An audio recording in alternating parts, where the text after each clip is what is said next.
Sir उरैया कोतवाली थाना अंतर्गत एक युवती का सरकारी गाड़ी के साथ वीडियो वायरल हो रहा है, क्या है पूरा प्रकरण? और यह कोतवाली थाना अंतर्गत सरकारी वाहन पर एक युवती का सोशल मीडिया पर रील बनाने का वायरल वीडियो के संबंध में प्रकरण इस प्रकार है।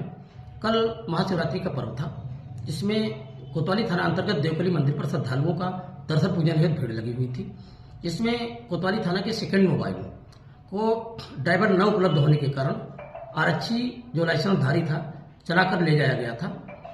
गाड़ी को पार्किंग में खड़ा करने के उपरांत श्रद्धालुओं को लाइन लगवाने के लिए चला गया, जिस पर खाली गाड़ी को देख करके युवती द्वारा वाहन पर अपना रील बना करके सोशल मीडिया पर वायरल कर दिया गया।